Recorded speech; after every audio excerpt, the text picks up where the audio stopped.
प्रभा जेना ने लिखा है, sometime I feel ignorance is a blessing, how much one can know, it is a never ending process, just want to be a silent witness. Exactly क्या जानेंगे? जानना सूचनाएं नहीं है। साइलेंट विटनेस अर्थात अपनी शांति और आनंद में ठहर जाना। मैंने उनको सिंप्लीफाइड कर दिया था।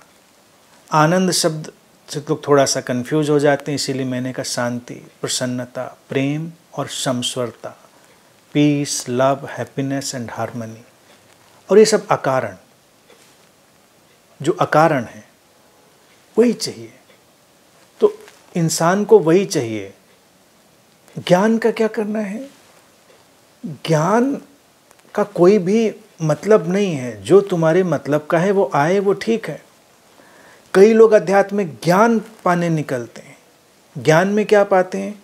नोट्स बनाते हैं, तमाम चीज़ें बनाते हैं, कुछ नई नई चीज़ें बताकर लोगों को चौंका पाएँ वो बताते हैं। तो वो जब तो बोझ की तरह बनेगा। एक क्लिक से सब वॉश हो जाता है। तुम्हारे दिमाग पे एक चोट लगे, सारा ज्ञान गायब। ऐसे ज्ञान का क्या करना है जो एक क्लिक से गायब हो जाता हो, इरेज हो जाता हो? उस ज्ञान का तो कोई मतलब नहीं है। अध्यात्म में भी लोग इसी ज्ञान के पीछे लगे रहते हैं। ऐसे अगर तुम ये साहित्य पढ़ोगे, हजारों लाखों किताबें भरी पड़ी हैं चक्र और इन सब पे जिस पे मैं बात कर रहा हूँ, इसीलिए मैं उनको डिमिस्टिफाई करने की बात कर रहा था। अब जैसे विशुद्ध की आज बात कर रहा था, तो उसका अगर तुम पारंपरिक साहित्य पढ़ोगे या और न्यू एज लिटरेचर पढ़ोगे तो कहेंगे जब विशुद्ध चक्र जागृत होता है, वहाँ तो चक्र को जागृत ही करना है, उनको खोलना ही है। कोई चीज़ ऐसी पड़ी है पेंच से कसी हुई, खोल देनी है उसको। जैसे कोई सील लगी, उसको अनलॉक कर देना है। वो कहते हैं फिर तुम सारा ज्ञान पा सकते हो, सारा ज्ञान एक्सेस कर सकते हो। जो 5 इंद्रियों के माध्यम से नहीं जाना जा सकता वो ज्ञान भी जान सकते हो। और जो व्यक्ति जिसकी ये कुंडलिनी जागृत हो गई, वो जगत का, संसार का सब ज्ञान जान लेता है। तो लोग लगता है अच्छा सब ज्ञान जान लेता है। अच्छा, लोग भी ऐसा प्रिटेंड करने लगते हैं सब उनको पता है, और बगल की चीज़ नहीं पता होती। हिमालय के उस पार क्या हो रहा है, मंगल ग्रह पे क्या हो रहा है, आकाश गंगा में क्या हो रहा है, सब पता है, सब पता है। परम ज्ञान हो गया। ये ज्ञान स्टूपिड चीज़ें हैं। इस ज्ञान का क्या करना है?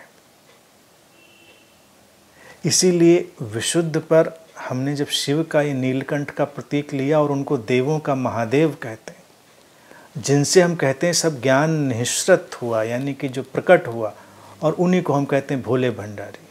यानी कि वो बस भोले भाले मस्त मौला व्यक्ति हैं, ज्ञानी नज़र भी नहीं आते।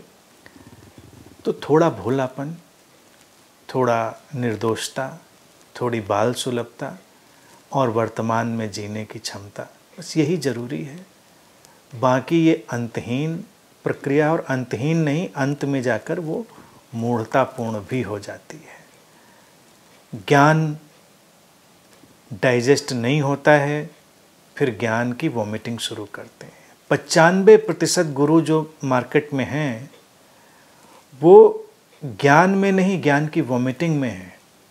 क्योंकि इतना स्टोर कर लिया है तो अब उसको वॉमिट करना है। लेकिन लोगों को ज्ञान चाहिए तो फिर वो उससे प्रभावित भी है। तो no need to collect this knowledge, this information. Silent witness भी होना नहीं है, वो तुम हो ऑल द टाइम। बस एक बार बात को समझा और तुम देखोगे कि वो है हमेशा एक सहजता में तुम्हारे भीतर। तो इसलिए ये बात बिल्कुल ठीक है।